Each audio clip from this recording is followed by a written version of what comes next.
I'm here today with Ruth Peterson doing an interview for the Covenant Archives. Ruth, would you tell us a little bit about yourself and your family?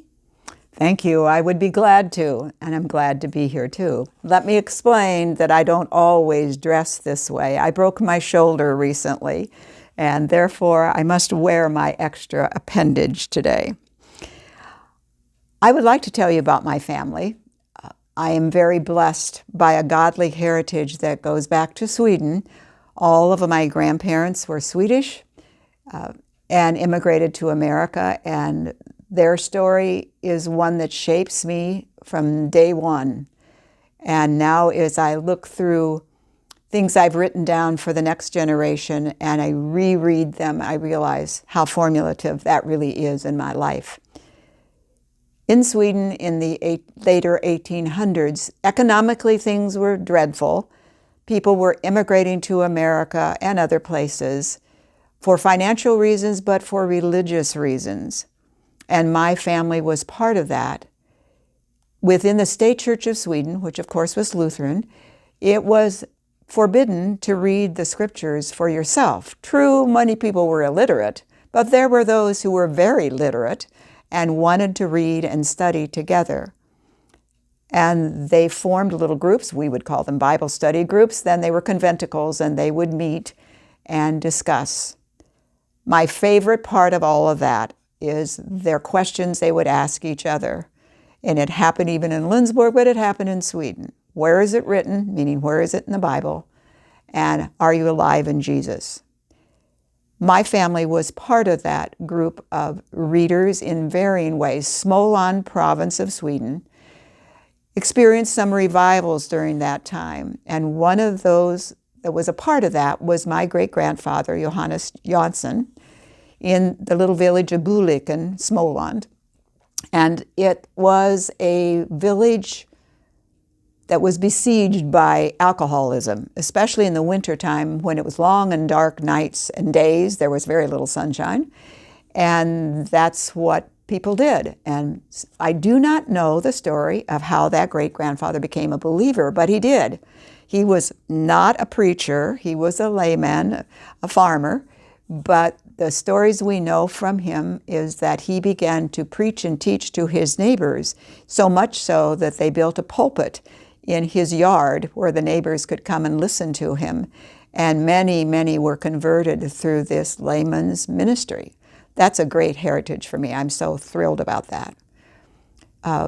My grandfather was a part of the Alseda parish, Lutheran parish in Småland, and his father had experienced a death in the family. So my grandfather came, I need to back up because I think I said grandfather, I meant great-grandfather, I thought. And as time progressed and things got worse in Sweden, my grandfather's wife died, and he, together with his 4 children, immigrated to Småland, Kansas, where he already had family.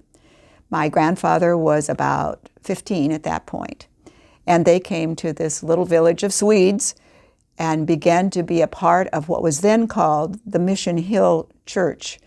About 8 miles north of Lindsborg is now a cemetery where there was a small stone church. And that's where my family began to go for services. And my grandparents very much a part of that church. I find it interesting that cemetery for a long time I said I was related to everybody that was buried there, but true, there are generations of my family there. This is before there was anything such as the Evangelical Covenant Church. We're talking in the 1880s. I need to check that for sure. 1880, when he came from Sweden. Then there was that was paternal grandfather. Then there's my maternal grandfather, also Swedish, from the town of Rydaholm in Småland. And my grandfather, Frank, became a believer and joined up with what was then called the Free Church, which just simply meant they weren't state church. And he did all kinds of itinerary preaching there, and then he decided to immigrate to America, where he had family, and ended up in Småland, Kansas, for a time, and started several little free churches, Assaria, Lindsborg, Fallen, and even Marquette, and would travel to these preaching, and built a building in the town of Smolin. Then at some point, a few years later, that building was empty because my grandfather decided to go back to Sweden. He did, and encouraged then this little group called Mission Hill to move down to Smolin, a couple of miles away, where the building was better, bigger, and there became the Smolin Covenant Church as they gathered together, and when the denomination began, they gathered together.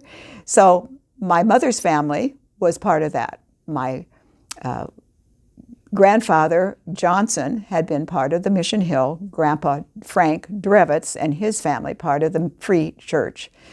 So Grandpa goes back to Sweden, coming back a couple of years later. Meanwhile, my maternal grandmother from Stockholm, well-educated, state church of course, became a believer as a young woman through the Salvation Army in Sweden and went to, we would call training school for women, but also biblical training, thanks to a friend of her own age, and they were learning together how to follow Jesus. Following being an employee of the American ambassador to England, the Swedish ambassador to England, she lived there a couple of years and was offered a chance to go with that ambassador to America. And she said no. She went home to her family and then decided the call on her heart from Jesus was so strong that she wanted to go, but she wanted to go really as a missionary to Swedes in America. So she came as a single woman and came first to Danville, Illinois, where she had family. She also had both a brother and a sister that were already here. And through a series of circumstances, ended up in Minnesota to get some more training. And I have a certificate where she was literally ordained by the Free Church in America, traveled on the train on a clergy pass, and ended up being assigned to Smolin, Kansas.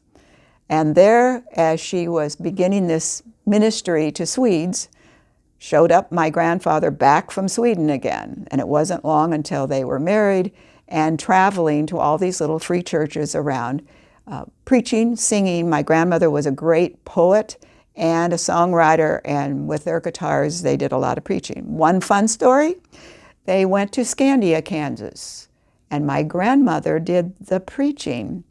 I am told that it wasn't long until the church committee, I don't know if they were even formed as a part of anything at that point, determined in their constitution as they formed the church that there would be no woman preacher there.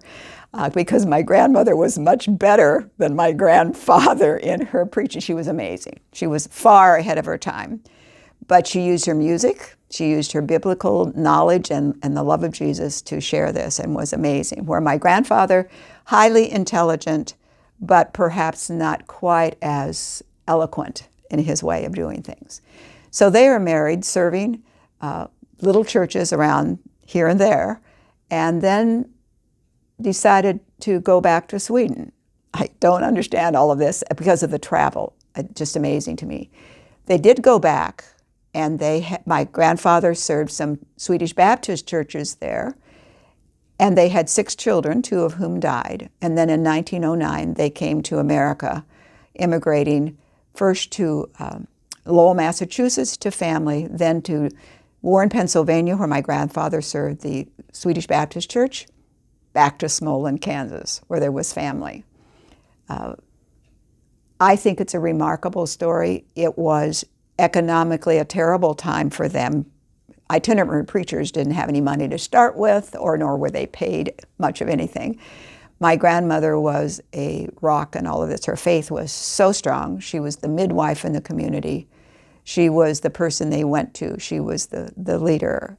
I am so happy when someone says I have some of the characteristics of my grandmother. But that was an interesting time then when Mission Hill and the Little Free Church combined.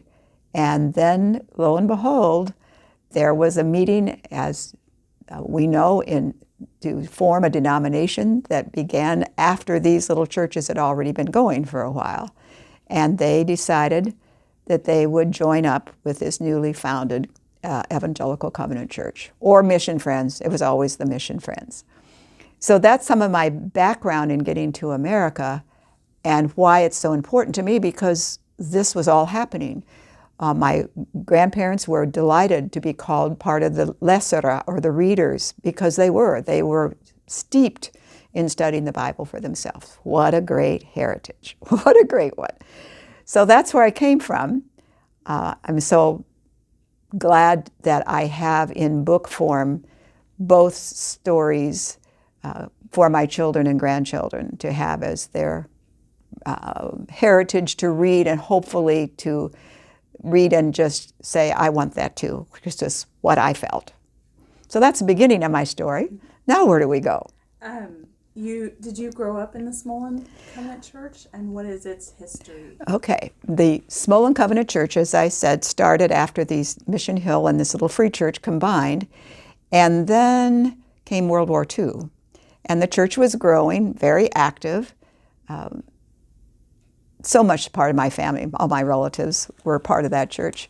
And when World War II came, the government bought up lots of acres just to the west of Smolin, and that included all the farmland and the housing of 40-plus farmers who were given almost no knowledge that this was going to happen. Some had maybe 6 weeks to get off of their farmland. Others had 3 months. My grandfather got wind of it because my aunt worked in the city offices in Salina and got an inkling that something was happening here. So here are all these farmers trying to sell their land, not sell their land, the government bought the land for pittance, sell their equipment or move, or where are they going to go? So my parents and grandparents both were involved in that. My grandpa and grandma Johnson moved to Salina with my 2 unmarried aunties and settled there. And my father and mother, in the course of 18 months, moved off our little house where I lived. I was at that point about 3 years old, and moved to a farmhouse a few miles away for one winter. Then we moved up by Salina, and then we found this place near Lindsborg, near what is called Coronado Heights. So in 18 months, household, animals, machinery, everything we own keeps shifting everywhere. But everybody was doing that, everyone. All the houses in that army development, they were going to build an army camp, were burned except for my grandfather's house, which was newly built, well, newly in the 20s, beautiful home, but it had electricity and plumbing, and none of the others did. So they kept that and used that for officers' headquarters. And it's there to this day, a very lovely home, and the barn was kept. Another kind of special blessing of God that was not destroyed. But that brought my parents to the Lindsborg Church instead. Meanwhile, Smolin was devastated. Here are all these people coming for the army or the military, but then all their dependents came from everywhere, thinking there were hotels, places to live. Everybody had extras. We did. My aunt and uncle had at one point something like 20 people living with them, some in tents, who were construction workers who would come from places around, stay during the week, and then go home on the weekend. But they only had one outhouse. They had no plumbing. And my auntie used to tell me how excited she was when at one of those farm sales, my uncle bought another outhouse and moved to their farm, so they had 2. But all these people, it's an amazing story. It's just amazing. There were many young men from the Smolin Covenant Church that were in the military. I believe it's 20-something. All of them came back safely. And I have a picture of several connected family members in their uniforms. What a blessing. I mean, praying community, because it devastated everything. So at that point, in 1943, in March, we moved to Lindsborg and immediately became part of the Lindsborg Covenant Church. The biggest change in our lives, and for me, a very good change. I had 2 older brothers. One was in high school, one was still grade school. And we were just completely part of the church from day one and ever since. And so I go back to almost, oh my goodness, 80 years soon since I became a part of the Lindsborg Church. And what has happened with the Smolin Church? Sadly, the Smolin Church went on for many years, but they never regained the momentum they had, because obviously a lot of those people who had to move away from their own homesteads moved elsewhere or even to Salina and didn't come back. Some did for a while, including many of my relatives, but they had to depend primarily on itinerant preachers from that point, or short-term ones who came in and filled the gap. And eventually, I have to stop and think, my kids were in high school. In the 70s, at some point in the 70s, they determined to close the church. And it was bought by a family member of mine that was connected to that church and turned into apartments. The town of Smolin also had a little Lutheran church. Basically, the same thing happened to them. And the church was needed, still needed. The town has no church in it. And it's very sad now. But that was a hard way to close the doors, but probably inevitable. When the men came back from war, they got different jobs. The farmland was offered back to the original owners, but the Army base lasted 2.5 years. By that point, we were settled. Lots of people were settled. And so the church served a real ministry, especially to the children, but it was difficult to keep going. A lot of people went to the Salina Church, Covenant Church, from that point on. And of course, the Covenant had begun by all of this, was going strongly. So there were Covenant churches all over the Smoky Valley. And you said that you came here as a young person, and you have a kind of unique story as far as our youth gatherings, which for many years were known as CHIC, Covenant High in Christ. That wasn't what they were known when you were in it, and they've changed the name now more recently. But would you explain a little bit about your involvement with it? Yeah. I grew up, of course, in this church. We didn't have an organized youth group at that point, but the Smoky Valley Covenant youth got together quite often on a Sunday evening or something. So we learned to know other Covenant kids around us. And we went to camp together, and that was huge. I was privileged to go because our pastor was the director when I was a 4th grader, and they didn't have camp for children that young. But the pastor had a daughter my age, and she would be bored if there wasn't somebody her age. So from 4th grade on, camp was hugely a part of my life. And when I moved up a little bit, not only did I go as a camper, I came back in camps as the pianist or came back as the counselor or whatever. But when I was a senior in high school, we were also those of my friends in our church were involved with Youth for Christ in Salina. And we went every Saturday night, again, participating. I got to do a lot of music things there. And it's a long story, but through disappointment on my part, my dream was to go to North Park College. My brother had gone there to seminary. I'd heard about it all my life. That was my big dream. Well, the little town of Smolin had a bank, but the bank was embezzled in my senior year of high school by one of the executive officers of the bank who was gambling, and there was no insurance at that point. And so my father proceeded to tell me when I was graduating, I'm sorry, but I don't know if we can send you to college anywhere, because he had lost what little money he had was gone, and a loan that he had with the bank. That was dreadful to me. However, God had bigger plans in mind. So all my friends from Lindsborg were going to CHIC, the very first CHIC in Covenant Heights, Colorado, Estes Park. And I wanted to go so badly. And we were going to ride a bus with the Salina youth.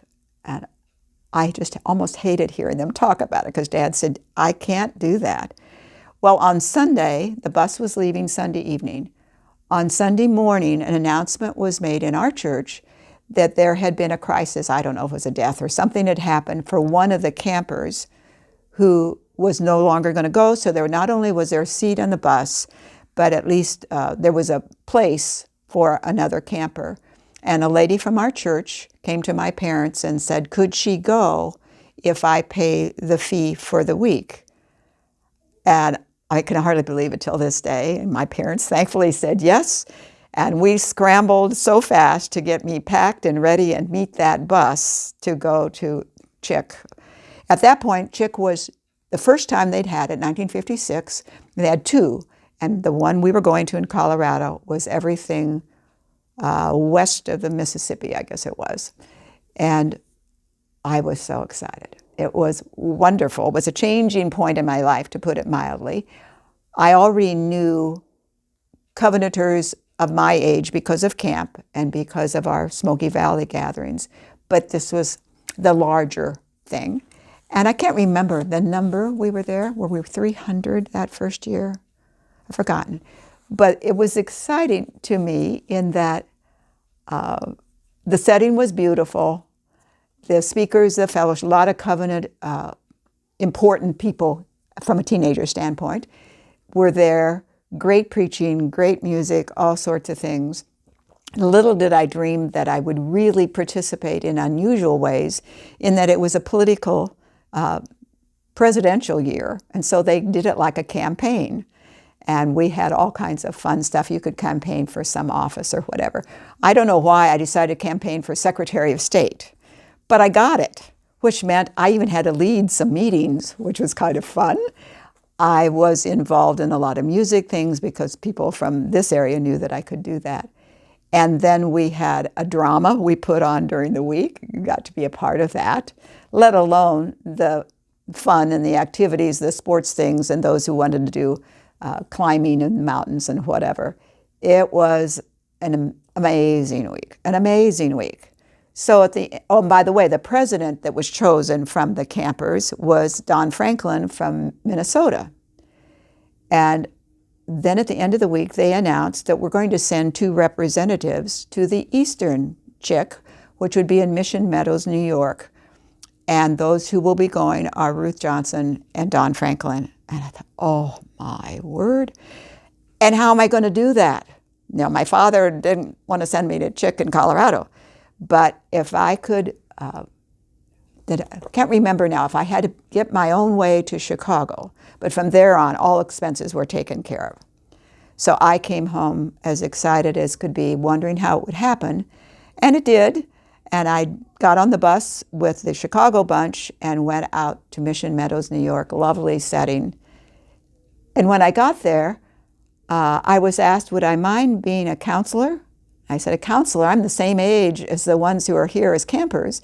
Well, somebody was signed up for a counselor, but the person had a name that could be a guy's name or a girl's name, and somewhere in there they thought it was a guy and it was really a girl, so they were short.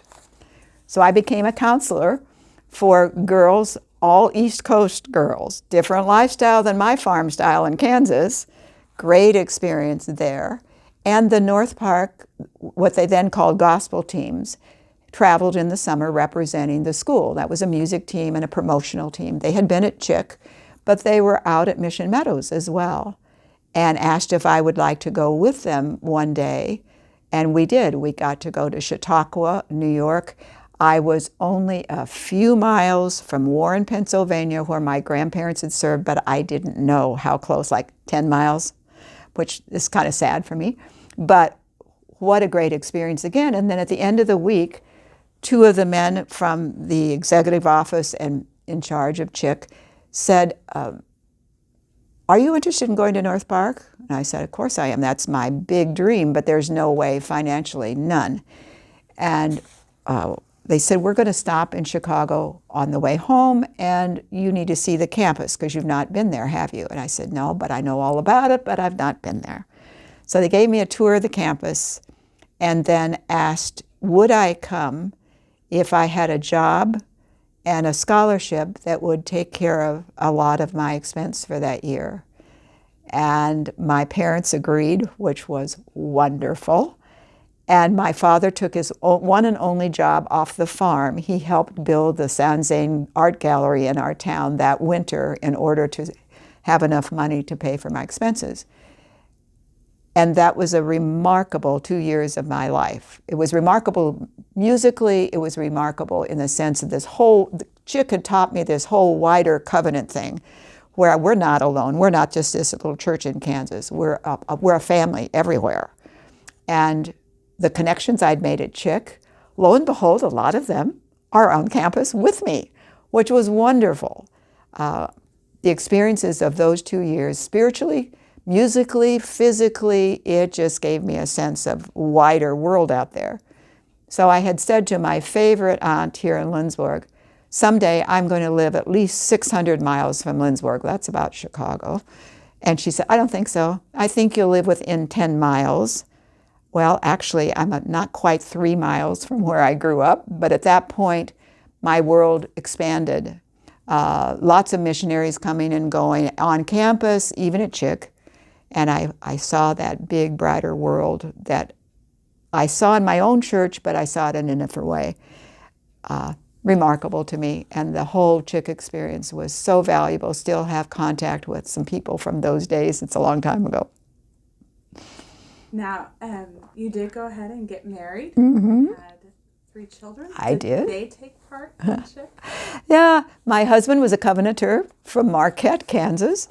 I dated his stepbrother for a time, who was my age. His brother, 2 years younger than my husband, I had such a crush on that man. And he married one of my friends, and it just about devastated me. I knew he had an older brother, but he's too old for me. Until there was a retreat at Covenant Cedars in Nebraska. By then, I had, even in those college years, I had traveled one summer for a North Park gospel team to the West Coast. So I even got the taste of the broader picture out there. And I still relive a lot of the things that year. And then came home right before this Labor Day weekend retreat for young adults. They don't do it that way anymore. They had been doing Covenant Youth of America, which was for young adults. But this was just Kansas, Nebraska area. And the man who became my husband was in dental school in Kansas City, coming to Salina to stop there, bringing a girl who was in nurses training, but was from Salina. And she wanted to go to that retreat, but she didn't know anybody. So long story short, he asked his stepbrother, do you know anyone who might want to ride along so she'll know one woman when she gets there? Well, I turned out to be that one. And before the weekend was over, again through North Park Connections, we were sort of set up, and the rest is history. And that was in the fall, the Labor Day weekend of 1957, and my husband began dental practice July of 1958, and then we were married in the fall of 58 and became immediate youth sponsors of the Lindsborg Covenant Church. There hadn't been such a thing, but I'm just about the same age as the kids. I was 19 turning 20 when I got married, and these kids, the seniors in high school, are almost the same age as I was. But that was a great experience too. I loved those years. And then when we had boys, and as soon as they could go to church camp, I went along as counselor all the years that they were going. So when Chick came along, of course I went when my oldest went to Chick. I went back to Colorado to the YMCA camp to be a counselor and in the music there. And then when Ralph and Dale went, of course, we're going to go to Chick. I can hardly stand it to this day. When our kids go off, especially to senior high camp, or in the years it's still Chick to me, I want on that bus so badly. I just know I'm a little too old to do that. But it's just such an incredible part of my life that if I were younger, I would be on that bus going with them. And I'm glad for that. I'm thankful. Did you see very much change from when you attended and when your children attended? The biggest change probably was that it was then a combined camp, so a lot more kids were there. Maybe a little more professional, if that's the word to use, and brought in some groups that were a little more professional. Not quite so, I don't want to say homespun, but that first one, it was a kind of trial of how this is going to work, though well done.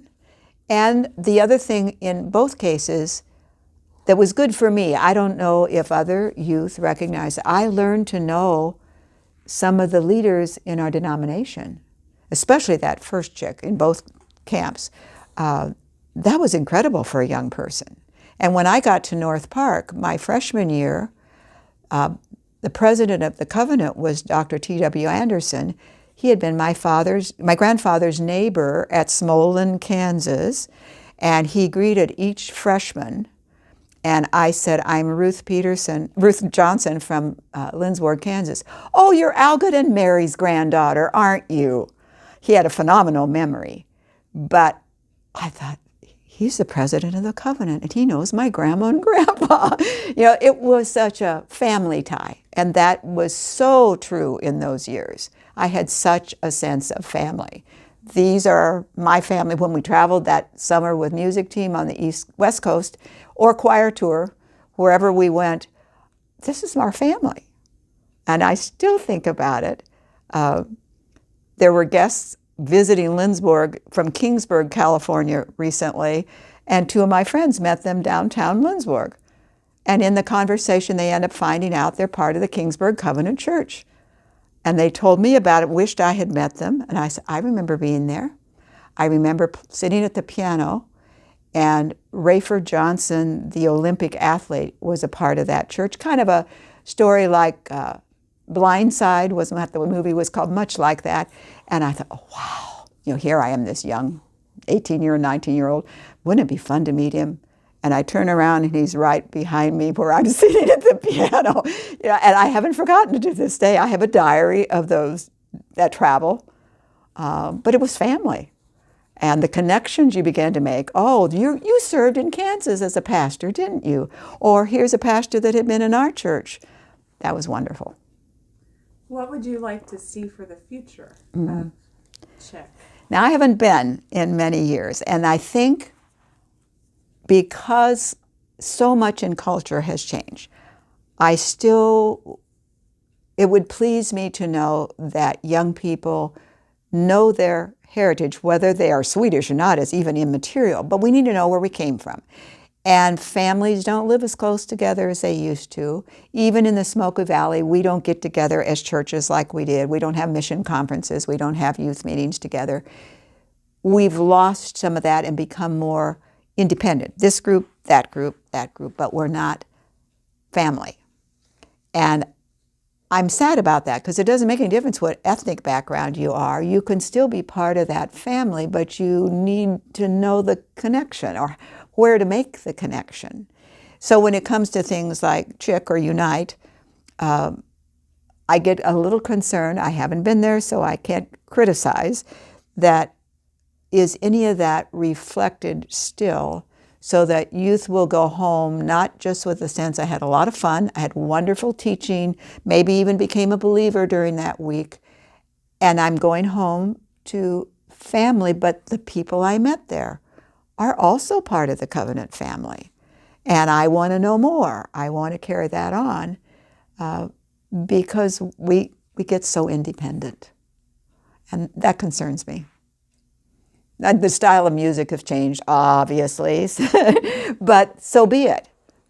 If they're getting the gospel, if they're being taught what it means to walk with Jesus, they still don't, I don't want them to do it alone. It's got to have family. Is there anything else you would like to share? Well, how I wish that everybody had some of the background I've had. I'd like to share what's in my auntie's book, and I just love it because it still fits. This is her story that she wrote for me. What means the most to me is a heritage of our forefathers, a Christian home with Bible reading and prayer, an example of truth and courage, a reference for Almighty God, a faith which nothing can dim. All of this makes us know that each of us has a heritage to leave to our family. It's up to us what that heritage will be. We can't wait until we die to think about it.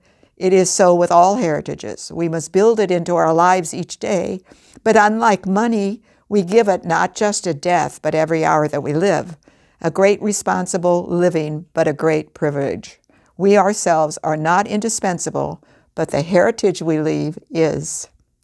And I thought, Aunt Ruby, you never had a family of your own as far as children, but you got it. You know what it means. And that's my concern. That's partly why the books for Christmas this year are stories of heritage that I think even in our local church, Kids come from all kinds of backgrounds, maybe no relatives around like I grew up with all of them, mine, but they need to know they fit, they belong. And one of the best examples right now to me, it happened only about right before I've had my fall. I started reading to kindergartners at the grade school, and I love it. And the first or second week I was there, a little girl came through the line and she stopped and she looked at me and she goes, "Church!" And she didn't know my name, but she knew I was from her church. And that was fantastic. That's family. Thank you so much You're for welcome. sharing with us.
You're welcome. Testimony and your stories.